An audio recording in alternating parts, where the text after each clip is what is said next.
The House Judiciary Committee has approved articles of impeachment against President Donald Trump. KCAL 9 political reporter Randy Page is here now with details and has a look at what's ahead for the president. Randy. You know, it's in just a couple of short months. Think of all the testimony, all the hearings. And we're getting close to the end now. It is for real. President Donald Trump is now one vote away from becoming the third president in the nation's history to be impeached by the House of Representatives.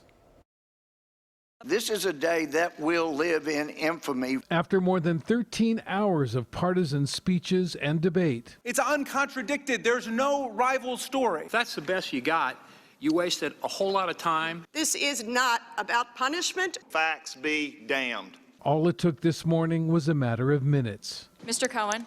Aye. First up, Article 1, Abuse of Power. Mr. Johnson of Georgia.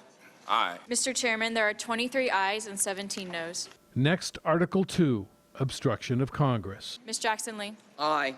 Ms. Jackson Lee votes aye. There were no surprises. Mr. Gates. No. Mr. Gates votes no. On both articles, every Democrat voted Yes. and every Republican. My vote is no. And since Democrats outnumber the Republicans, both articles passed. Mr. Chairman, there are 23 ayes and 17 noes. The article is agreed to. They'll be headed for a full House vote next Wednesday. I'm hopeful that there are Republicans out there who will consult their conscience and consult the Constitution and will keep an open mind about how to vote. Don't count on it. This is really a travesty for America. The president's reaction? To use the power of impeachment on this nonsense is an embarrassment to this country. And he said if there's a trial in the Senate, he'll be calling the shots. I'll do whatever I want. And he just might get the chance. I'm going to coordinate with the president's lawyers. Senate Majority Leader Mitch McConnell runs the Senate, and this is what he had to say on Fox News. We'll listen to the opening arguments by the House prosecutors. We'll listen to the president's lawyers respond, and then we'll have to make a decision about the way forward.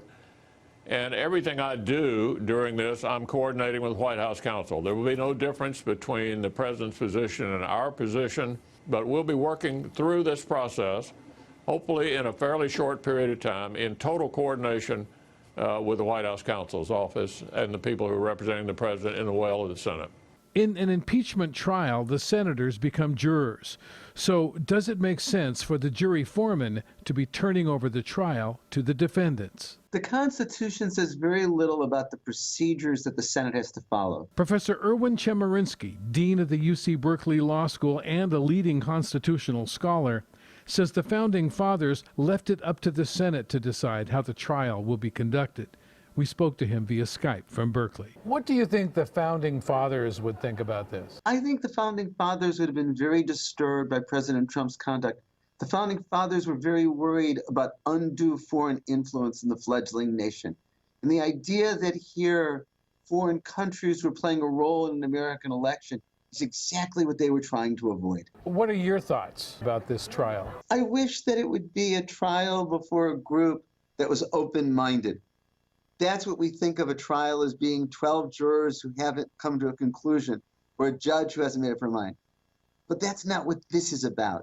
And so I think what this is going to be is a show, and President Trump's going to try to use it to get political support, and the Democrats are going to try to use it to get political support. And so we should look at this as a political event, not a legal event.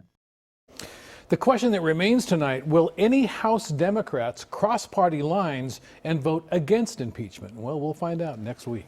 We sure will, Randy. All right, thank you.